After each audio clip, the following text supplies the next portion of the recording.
اللہ تعالیٰ نے بلا شبہ ازالہ امراض کے لیے قرآن حکیم سے زیادہ عام، نفع بخش اور اعظم ترین اور زیادہ بہتر کوئی دوا پیدا نہیں کی۔ کیا ہمارا یقین ہے اس بات پر؟ کیا کسی کا کوئی تجربہ ہے کہ قرآن پڑھنے کے بعد اس کی کوئی بیماری دور ہوئی ہو؟ الحمدللہ۔ یہ کہتی ہے کہ مجھے میگرین ہوتا تھا، میں نے کوئی خاص وظیفہ تو نہیں پڑھا، لیکن جب سے قرآن پاک پڑھنا شروع کیا ہے تو اس کا وقفہ بہت بڑھ گیا ہے، یعنی دیر دیر بعد یہ تکلیف ہوتی ہے۔ جی آپ کیا کہتے ہیں؟ میری ایک نند ہے، وہ کافی ینگ تھی اور ان کو اچانک بریسٹ کینسر ڈیٹیکٹ ہوا۔ تو میں نے اچانک دیکھا کہ وہ استاذہ کی درس میں بھی زیادہ آنا شروع ہو گئی اور کلاس میں بھی آنے لگی، اور مجھے نہیں تھا پتا اس وقت ان کو کینسر ہو چکا ہے۔ تو انہوں نے مجھے بعد میں بتایا کہ مجھے فیل ہونے لگا تھا تو میں اس لیے قرآن کلاس میں جانے لگی تھی کہ اللہ کرے ایسے ہی ٹھیک ہو جائے۔ خیر الحمدللہ یہ ضرور ہوا کہ ٹائملی ڈیٹیکٹ ہوا، ان کی یہاں سرجری ہوئی، اور پھر ان کو جب باہر بھیجا تو چونکہ وہ بہت فائن کینسر ان کے آرم پٹ میں چلا گیا تھا، تو وہاں دوبارہ ان کی وہ سرجری ہوئی اور اس کے بعد کیمو تھراپی شروع ہوئی، 6 مہینے ان کو رہنا پڑا۔ تو آپ کو پتہ ہی ہوگا کہ کیمو تھراپی اتنی سخت ہوتی ہے کہ اندر تک جلا دیتی ہے انسان کو، بلڈ سیلز بھی ختم ہو جاتے ہیں۔ اور وہاں وہ کہتی ہے کہ میں کھا بھی نہیں سکتی تھی، میں صرف کھجوریں کھاتی تھی اور میں قرآن سنتی تھی، استاذہ کی کیسٹ سارا ٹائم سنتی رہتی تھی وہاں۔ تو وہ کہتی ہے کہ وہاں ڈاکٹرز اتنے حیران ہوتے تھے کہ انہوں نے مجھ کو ایک سیمپل بنایا ہوا تھا، اور وہ ڈاکٹرز اپنے سارے اسٹوڈنٹس کو بتاتے تھے کہ یہ مطلب ایک ایسا انوکھا کیس ہے کہ جو تھراپی لینے کے بعد ایکسپیکٹڈ ٹائم سے بھی بہت جلد اس کا بلڈ کاؤنٹ پھر باؤنس بیک کر جاتا ہے، and she is ready for the next shot. اور وہ کہتے ہیں کہ میرا نام انہوں نے وہاں ٹف چک ڈالا ہوا تھا۔ وہ ہمیشہ کہتی ہے کہ میری 2 تھراپیز تھی، قرآن اینڈ ڈیٹ۔ السلام علیکم ورحمۃ اللہ وبرکاتہ۔ ناظرین، پروگرام دعا کیجئے کے ساتھ آپ کی خدمت میں حاضر ہیں۔ آج ہم انشاءاللہ رنج و غم سے ازالے کی دعائیں آپ کے ساتھ شیئر کریں گے کہ انسان جب اپنے دل میں کسی بھی چیز کے بارے میں کوئی غم یا پریشانی محسوس کر رہا ہو تو اس کو دور کرنے کے لیے، اس کے ازالے کے لیے کن الفاظ سے اپنے رب کو پکارے، کیونکہ رب کے سوا اور کون ہے جو کسی بے قرار کی سننے والا ہو۔ قرآن مجید میں اللہ تعالیٰ فرماتے ہیں اَمَّن يُجِيبُ الْمُضْطَرَّ إِذَا دَعَاهُ وَيَكْشِفُ السُّوءَ، پھر بھلا بتاؤ وہ کون ہے جو بے قرار کی مضطر کی پکار سنے اور اس سے تکلیف کو ہٹا دے۔ وہ صرف اللہ سبحانہ وتعالی ہی ہے، اور ہمارے دل بھی اسی کے ہاتھ میں ہیں، وہ جس طرف چاہے ان کو پھیر دے۔ کیونکہ بعض اوقات انسان ہر چیز کے ہوتے ہوئے، ہر نعمت کے ہوتے ہوئے اپنے دل کے اندر ایک غم، ایک ڈپریشن، ایک تکلیف محسوس کرتا ہے، اور بعض اوقات اسباب کچھ جانے بوجھے ہوتے ہیں اور بعض اوقات اسباب جانتا بھی نہیں انسان، اور فگر آؤٹ کرنے کے باوجود، انالائز کرنے کے باوجود، مختلف سچویشنز کو انسان اپنا محاسبہ کرنے کے باوجود کہ کس چیز نے اس کو غمگین کیا یا دکھی کیا اس کو سمجھ بھی نہیں آتی، تو ایسے میں پھر حل کس کے پاس ہوگا؟ صرف اور صرف اس رب کے پاس جس کے ہاتھ میں ہماری جان ہے، جس کے قبضے میں ہماری جان ہے، جس کے 2 انگلیوں کے درمیان ہمارے دل ہیں، وہی ہمارے دلوں کو خوشی اور سکون سے بھر سکتا ہے۔ اس لیے ہمیں خوب خوب توجہ کے ساتھ اسے پکارنا چاہیے۔ حدیث میں آتا ہے، ابو ہریرہ کی روایت ہے، رسول اللہ صلی اللہ علیہ وسلم نے فرمایا، جو مسلمان اپنا چہرہ اللہ عز و جل کے سامنے گاڑ کر کسی چیز کا سوال کرتا ہے، اللہ اسے وہ چیز ضرور عطا فرماتا ہے، خواہ وہ اسے جلدی عطا کرے یا اس کے لیے ذخیرہ کر کے رکھ لے، یعنی آخرت کے لیے۔ اور پھر یہ بھی یاد رکھیے کہ جب دعا کرنے لگے تو اس سے پہلے اللہ سبحانہ وتعالیٰ کی حمد و ثنا ضرور بیان کریں۔ تسبیحات کی کئی قسمیں ہیں، حمد و ثنا کے کئی الفاظ ہیں۔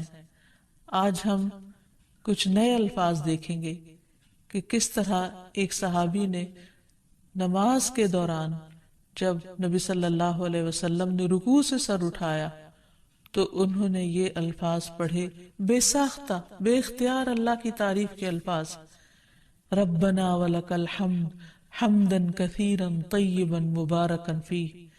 تو نبی صلی اللہ علیہ وسلم نے جب سلام پھیرا تو پوچھا کہ آپ میں سے کس نے یہ کلمات ادا کیے، کیونکہ میں نے دیکھا کہ 30 سے زیادہ فرشتے لپکے ہیں ان کلمات کو اٹھانے کے لیے، یعنی اتنے زیادہ یہ الفاظ پسندیدہ تھے، یہ کلمات اتنے خوبصورت تھے۔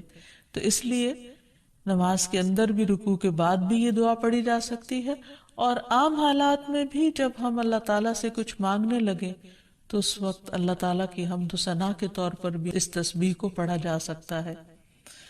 اور پھر اسی طرح ایک اور تسبیح بھی ہے، اللہم ربنا لک الحمد ملء السماوات وملء الارض وملء ما شئت من شیء بعد۔ اے اللہ، اے ہمارے رب، تیرے ہی لیے ہر قسم کی تعریف ہے جس سے کہ آسمان بھر جائے، زمین بھر جائے، اور ہر وہ چیز جسے تو چاہے کہ وہ بھر جائے، یعنی خوب خوب تیری تعریف اور تیری حمد و ثنا۔ اور اس کے بعد نبی صلی اللہ علیہ وسلم کے لیے درود پڑھا جائے، اور پھر اپنے دل کی حالت اپنے رب کو بتائی جائے، اور اپنے زبان میں یا پھر مسنون دعاؤں کے ذریعے اللہ سبحانہ و تعالیٰ سے مدد مانگی جائے۔ حقیقت یہ ہے کہ رنج و غم انسانی زندگی کا حصہ ہے، اور جتنا بڑا کوئی غم ہوتا ہے اس پر اتنا ہی بڑا اجر و ثواب ہوتا ہے۔ حدیث میں آتا ہے، جتنی مصیبت بڑی ہوگی اتنا ہی اجر بھی بڑا ہوگا، اور جب اللہ کسی قوم سے محبت کرتا ہے تو ان کو آزمائش میں مبتلا کر دیتا ہے۔ تو ایسے میں انسان کو صبر سے کام لینا چاہیے، اور بار بار اللہ کے ذکر سے اپنے دل کو اطمینان دینا چاہیے، کیونکہ اللہ تعالیٰ نے قرآن مجید میں فرمایا، الا بذکر اللہ تطمئن القلوب، خبردار سنو، اللہ کے ذکر سے دلوں کو اطمینان نصیب ہوتا ہے۔ پھر یہ ہے کہ غم اور تکلیفیں اور صدمے انسان کو گناہوں سے پاک کرتے ہیں اور انسان کے گناہوں کا کفارہ بن جاتے ہیں۔ ام سلمہ رضی اللہ عنہا سے مروی ہے، وہ کہتی ہے کہ میں نے رسول اللہ صلی اللہ علیہ وسلم کو فرماتے ہوئے سنا، جب اللہ تعالیٰ بندے کو کسی مصیبت کے ساتھ آزماتا ہے اور وہ اپنی حالت اور کیفیت کی بنا پر اسے ناپسند کرتا ہے تو اللہ تعالیٰ اس تکلیف کو اس کے گناہوں کا کفارہ اور اسے پاک کرنے کا سبب بنا دیتے ہیں، جب تک کہ وہ لاحق ہونے والی بیماری سے شفا حاصل کرنے کے لیے اسے اللہ عز و جل کے علاوہ کسی اور کے در پہ پیش نہیں کرتا، یا اسے دور کرنے کے لیے غیر اللہ کو نہیں پکارتا، کیونکہ جب انسان اللہ کے سوا کسی اور کو پکارتا ہے تو اللہ تعالیٰ پھر انسان کو اسی کے حوالے کر دیتا ہے۔ پھر اسی طرح یہ بات بھی یاد رہے کہ انسان جب کوئی غلط کام کرتا ہے تو اس کا بدلہ اس کو مل کر رہتا ہے۔ ہاں، یہ الگ بات ہے کہ اللہ تعالیٰ معاف کر دے۔ اس سلسلے میں حضرت ابوبکر رضی اللہ تعالیٰ عنہ سے ایک حدیث مروی ہے، وہ کہتے ہیں کہ اے اللہ کے رسول صلی اللہ علیہ وسلم، اس آیت کے بعد درستگی کیسے ہو سکتی ہے؟ ہماری جان کیسے چھوٹ سکتی ہے کہ لیس بامانیکم ولا امانی اہل الکتاب من یعمل سوءا یجز بہ ولا یجد لہ من دون اللہ ولیا ولا نصیرا، کہ نجات کا دار و مدار نہ تمہاری آرزوؤں پر ہے اور نہ اہل کتاب کی آرزوؤں پر، جو بھی برے کام کرے گا اس کی سزا پائے گا، اور اللہ کے سوا کسی کو اپنا حامی و مددگار نہ پائے گا۔ جو بھی ہم کام کریں گے اس کا بدلہ تو ہم کو دیا جائے گا۔ تو آپ صلی اللہ علیہ وسلم نے فرمایا، اے ابو بکر، اللہ تم کو بخشے، کیا تم بیمار نہیں ہوتے؟ کیا تم غمگین اور رنجیدہ نہیں ہوتے؟ کیا تم تنگی اور پریشانی سے دوچار نہیں ہوتے؟ وہ کہتے ہیں، میں نے کہا جی ہاں۔ آپ نے فرمایا، اسی طرح تو تم کو بدلہ دیا جاتا ہے۔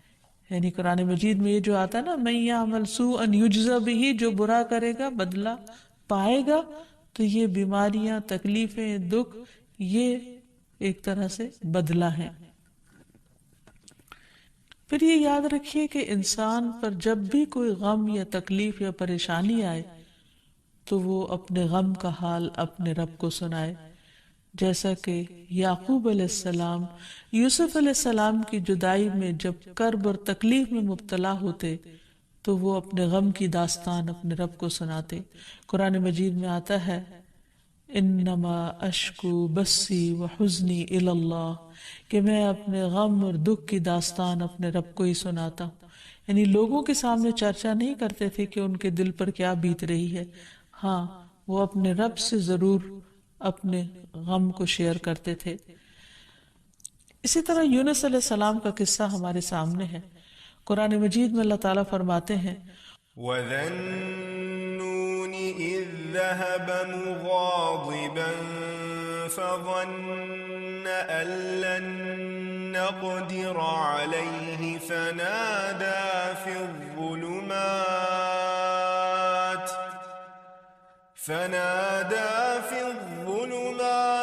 أَن لَّا إِلَٰهَ إِلَّا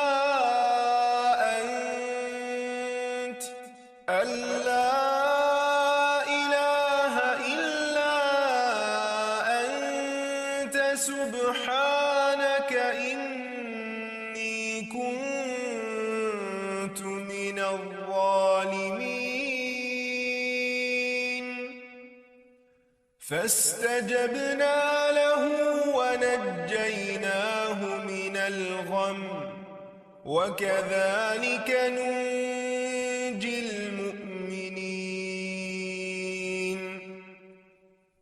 اور مچھلی والے کو جب وہ غصے سے بھرا ہوا چلا گیا، پس اس نے سمجھا کہ ہم اس پر گرفت تنگ نہ کریں گے، تو اس نے اندھیروں میں پکارا کہ تیرے سوا کوئی معبود نہیں، تو پاک ہے، یقیناً میں ظلم کرنے والوں میں سے ہوں۔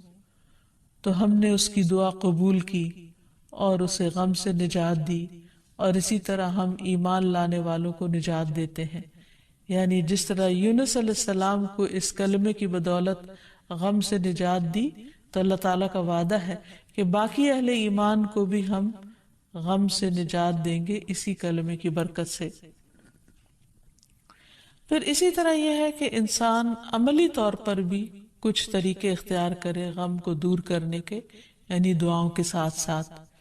اس میں سب سے پہلی بات تو یہ کہ انسان جب اس سے کوئی چیز کھو جائے، کوئی انسان فوت ہو جائے، تو اسے اللہ تعالیٰ کا فیصلہ سمجھ کر قبول کرے کہ ایسا تو ہونا تھا، کیونکہ دنیا میں کوئی بھی چیز ہمیشہ کے لیے انسان کے پاس نہیں رہ سکتی۔ انسان کی صحت، اس کی اولاد، اس کا مال و دولت، اسے ملنے والے بے شمار نعمتیں، یہ اللہ تعالیٰ کی طرف سے ایک امانت ہے، اور اپنا وقت پورا کرنے کے بعد ایک چیز رخصت ہوتی چلی جاتی۔ کوئی بھی چیز انسان کے پاس ہمیشہ نہیں رہ سکتی، اور دس از اے فیکٹ، یہ ایک یقینی بات ہے، اس پر انسان کا ایمان ہونا چاہیے۔ اور جب اللہ تعالیٰ کوئی چیز دے تو انسان شکر ادا کرے، اور جب کوئی چیز لے لے تو سمجھے کہ اب اللہ تعالیٰ نے اپنی نعمت واپس لے لی اور اس پر مجھے جزا فضا کرنے کا کوئی حق نہیں ہے۔ پھر اسی طرح یہ ہے کہ انسان اللہ پر بھروسہ کرے، اور ایک چیز جانے کے بعد یہ سوچے کہ اللہ تعالیٰ مجھے اس سے بہتر عطا کریں گے، یعنی اللہ تعالیٰ کے بارے میں مثبت سوچ رکھے، اسے اللہ تعالیٰ کا ظلم قرار نہ دے کہ میرے ساتھ اچھا نہیں ہوا کہ اللہ نے مجھ سے فلاں چیز لے لی۔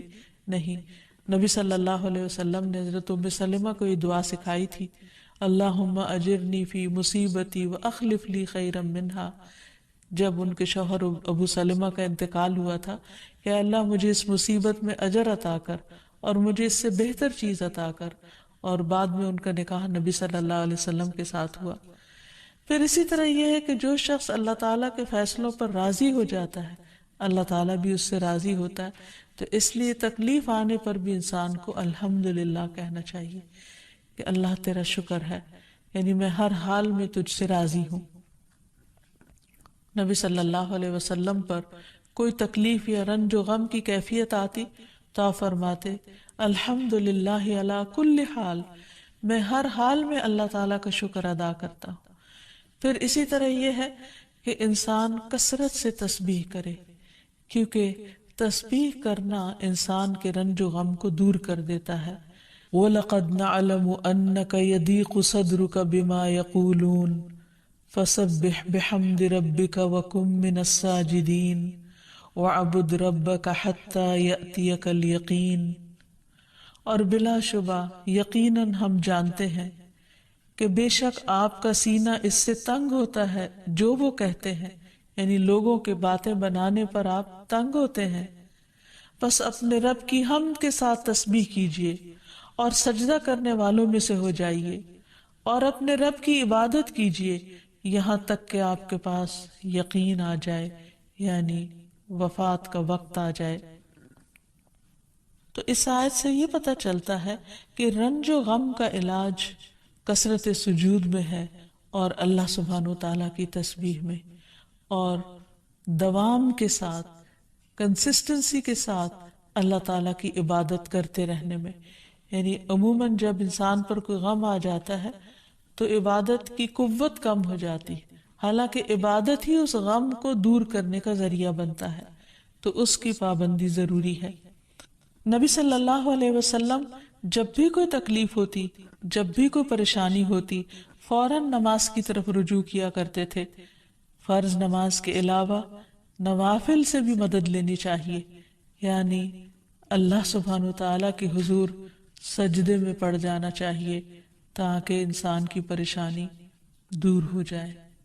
پھر اسی طرح انسان صبر سے کام لے۔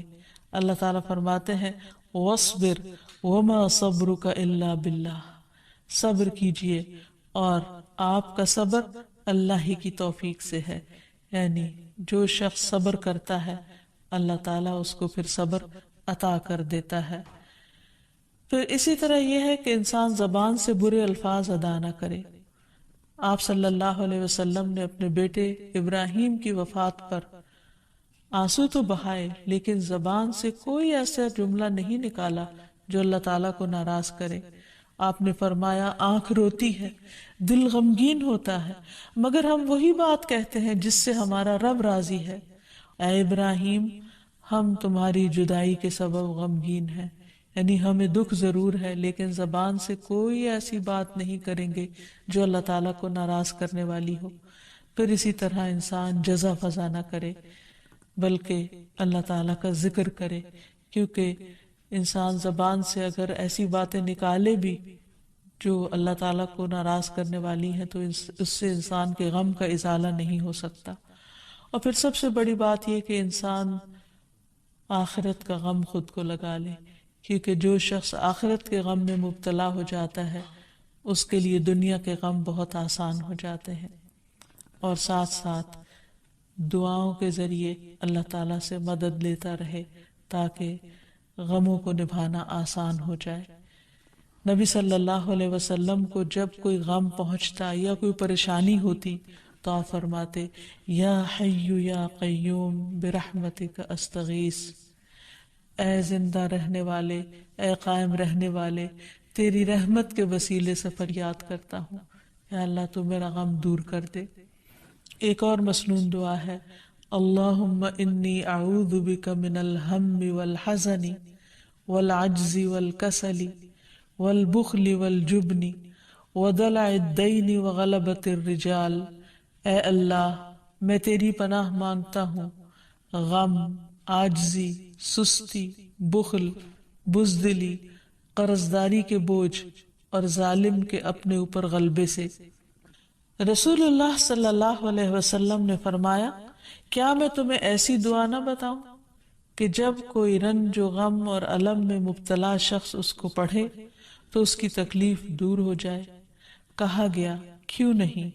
آپ نے فرمایا وہ مچھلی والے کی دعا ہے لا الہ الا انت سبحانک انی کنت من الظالمین، تیرے سوا کوئی الہ نہیں، تو پاک ہے، بے شک میں ہی ظالموں میں سے ہوں۔ اس آیت کو آیت کریمہ بھی کہا جاتا ہے۔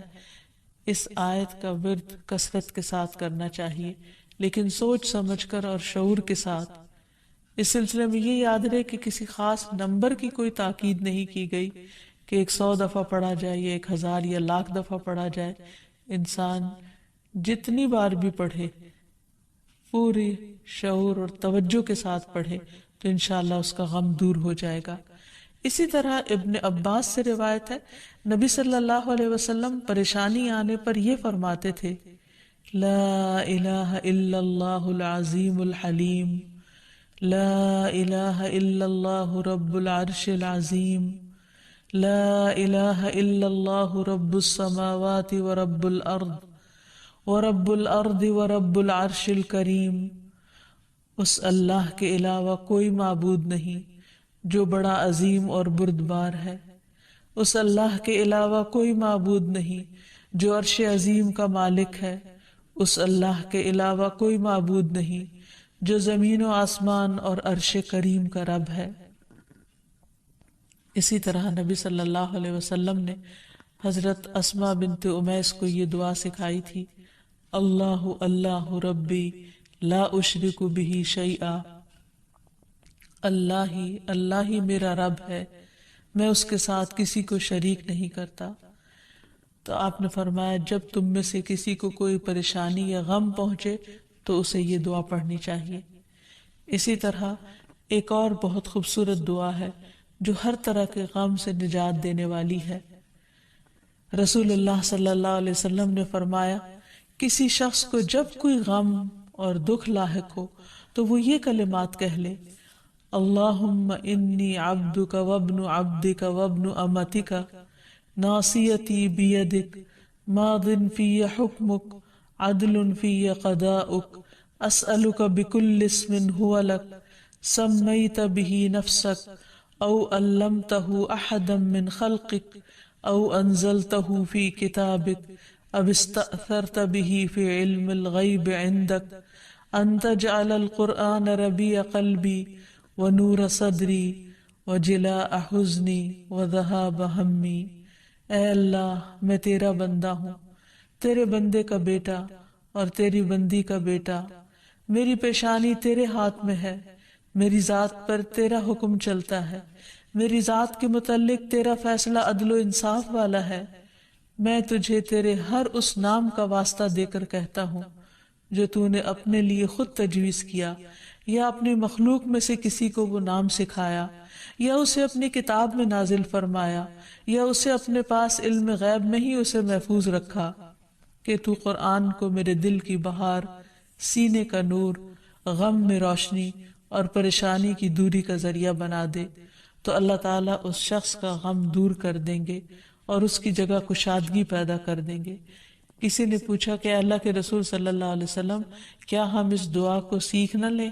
فرمایا کیوں نہیں، جو بھی اس دعا کو سنے اس کے لیے مناسب ہے کہ وہ اسے سیکھ لے۔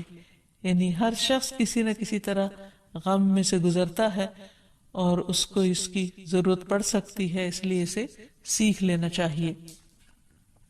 اسی طرح کرب کے وقت نبی صلی اللہ علیہ وسلم جب کسی پر دم کرتے تو یہ دعا پڑھا کرتے تھے، امسح البأس رب الناس بیدک الشفاء لا یکشف الکرب الا انت۔ اے لوگوں کے رب، اس کی تکلیف کو دور فرما، شفا تیرے ہی ہاتھ میں ہے، اس تکلیف کو تیرے سوا کوئی دور نہیں کر سکتا۔ تو گویا انسان کسی بھی غم، گھٹن، پریشانی، تنگی، تکلیف میں اپنے رب سے خوب خوب دعا کرے، اس یقین کے ساتھ کہ یہ تکلیف صرف وہی دور کر سکتا ہے، اور جب یقین کے ساتھ دعا کرے گا تو دعا قبول بھی ہوگی۔